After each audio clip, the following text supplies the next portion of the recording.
ہے۔ ایک آخری روایت پڑھ کر میں اپنی گفتگو کو تمام کرتا ہوں۔ علامہ عثمان ابن حسن رحمت اللہ علیہ اپنی کتاب میں ایک واقعہ لکھتے ہیں، اس واقعے کو بیان کر کے میں اپنی بات پوری کرتا ہوں۔ دیکھو، غیرت عورت کا سب سے بڑا سرمایہ ہے، حیا عورت کا سب سے بڑا سرمایہ ہے۔ میں اپنی بہنوں سے گزارش کرتا ہوں، کبھی زندگی پر ایسا موڑ آ جائے کہ معاذ اللہ کوئی آپ کو یہ کہے کہ اپنے ماں باپ کو چھوڑ اور میرے ساتھ چل، میں آپ کو ایک بات کہنا چاہتا ہوں، اگر بھاگ کر یا بھگا کر کوئی شادی کی جاتی ہے نا میری بہنوں، یہ ہم نے اپنے بڑوں سے سنا اور اتنی چھوٹی سی عمر میں بھی کئی تجربات ہو گئے۔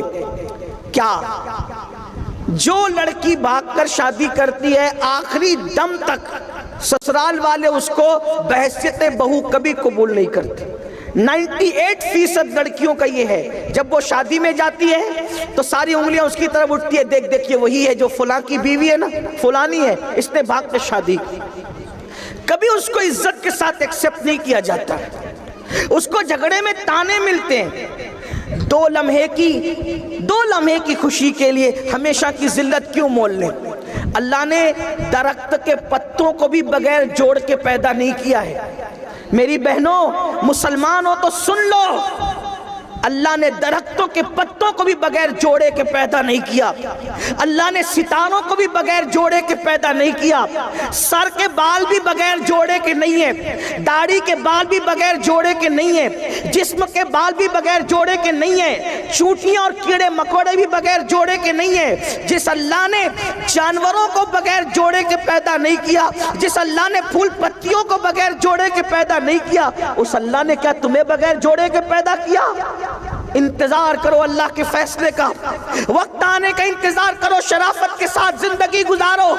اور ایک بات آپ سے کہوں، یاد رکھنا اور اچھی طرح یاد رکھنا، اچھا رشتہ بھی اللہ سے ڈرنے کی بنیاد پہ آتا ہے۔ آج کل لڑکیاں گندی فلم بھی دیکھیں، فیس بک بھی چلائیں، یوٹیوب بھی چلائیں، اور پھر کہیں مولانا تعویذ دو تاکہ اچھا رشتہ ہے۔ مولانا کا تعویذ سر آنکھوں پر، تمہارا تقوی اور پرہیزگاری جو کام کرے گا، اتنا بڑا کام کسی کا تعویذ نہیں کر سکتا۔ ایک مثال کے ذریعے سمجھاؤں، دیکھو، اچھا رشتہ بھی تقوی کی برکت سے آتا ہے۔ آپ نے اس واقعے کو مختلف تناظر میں سنا ہوگا، آج اس تناظر میں سن لیں، اچھا رشتہ بھی تقوی کی برکت سے آتا ہے، اچھا رشتہ بھی پرہیزگاری کی برکت سے آتا ہے، اچھا رشتہ بھی خوف خدا کی برکت سے آتا ہے۔ تو میری بہنوں آئیے سن لو، اچھا رشتہ کیسے آتا ہے۔ اللہ سے ڈرو، اللہ کا خوف کرو، گناہ مت کرو، گناہ سے بچو، اچھا رشتہ آئے گا۔ دلیل آپ نے سنا ہوگا، مدینہ منورہ کی سرزمین ہے، ایک بوڑھی کپ کپی والی آواز اچانک رات کے حصے میں نمودار ہوتی ہے، بیٹی جلدی سے دودھ میں پانی ملا دو۔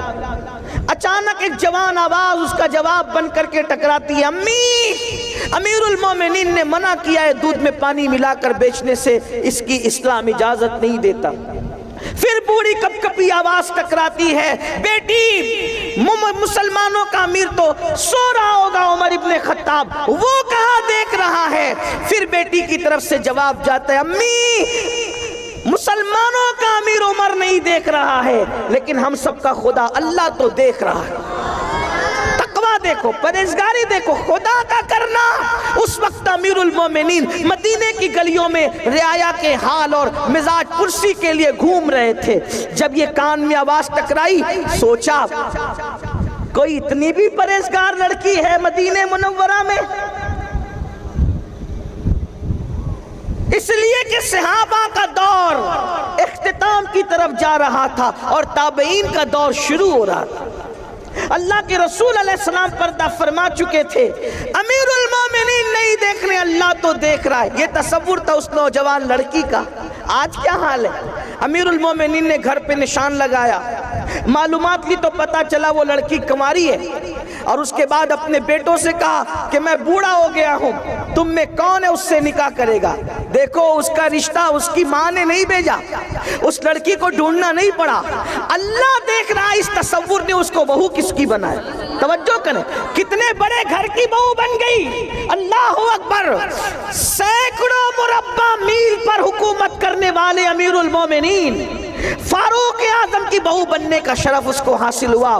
بیٹوں سے کہا کون تم میں سے نکاح کرے گا؟ ایک بیٹے نے ذمہ داری لیا. پتہ ہے صرف وہ بہو نہیں بنی امیر المومنین کی, بلکہ اس خاتون کو قیامت تک یاد رکھا جائے گا. فاروق اعظم کی بہو بنی, اس سے بیٹی پیدا ہوئی, اور اس بیٹی سے جو بیٹا پیدا ہوا وہ پہلی صدی کا مجدد عمر ابن عبدالعزیز رضی اللہ تعالیٰ عنہ کی ذات.